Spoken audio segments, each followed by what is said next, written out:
রাজধানীর মিরপুরের শাহ আলী থানা সংলগ্ন কিংসুক মাঠের পাশে অবস্থিত এই চায়ের দোকানটি বাবুল মাতব্বর নামের এক ব্যক্তির। প্রত্যক্ষদর্শীরা জানায়, বুধবার এই দোকানে সোর্স সহ চাঁদা চাইতে যায় পুলিশ। পুলিশের গাড়ি আসলো, আয়সা চাচুকে টানাটানি করছে। চাচু জিজ্ঞেসে কেন যাবে, সঙ্গে টেবিলটা ধরছে। টেবিলটা ধরে যে না যাইতেছে ওর সঙ্গে চারটা বাড়ি মারছে, মানে দোকানটা ভাঙা, ওটা বাড়ি মারছে। টাকা চাইছে, এখন দেয় না। দুই পক্ষের কথোপকথনের এক পর্যায়ে চা বিক্রেতা বাবুলকে ভয় দেখাতে দোকানের কেরোসিনের চুলায় লাঠি দিয়ে আঘাত করা হয়। পরে স্টোভের আগুন থেকে বাবুলের শরীরে আগুন ধরে যায়। পরিবারের অভিযোগ, সাপ্তাহিক চাঁদা না দেয়ায় ইচ্ছা করেই এই ঘটনা ঘটানো হয়। পরে আমার শ্বশুরের চেয়ারটা ধরে রাখছে, পরে ওনারা করলো কি লাঠি মাইরা এই লাঠি দিয়ে এইভাবে স্টোভটারে ফালাই দিছে। স্টোভটারে ফালাই দেওয়ার পর আগুনটা উঠা পুরো শীতের জ্যাকেট ছিল, জ্যাকেটে ধরে গেছে। দুইটা পুলিশ ছিল, একটা ছিল এই পাশে খাড়ায়া, আর একটা এই জায়গায় খাড়ায়া ছিল।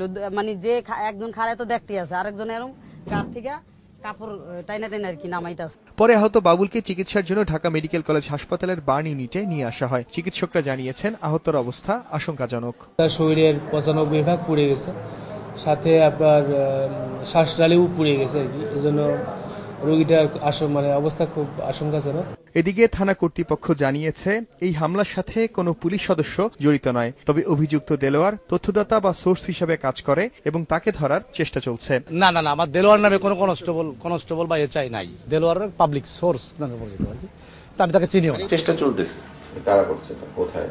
আমাদের পুলিশই করতেছে। কোন স্পটে এখনো এটা আমি ঠিক জানি না। বাবুল মাতব্বরের অগ্নিকাণ্ডের ঘটনার সাথে চাঁদা চাওয়ার কোনো সম্পর্ক নেই বলে দাবি করেছে পুলিশ। সামিউল মুঈদ, সময় সংবাদ, ঢাকা।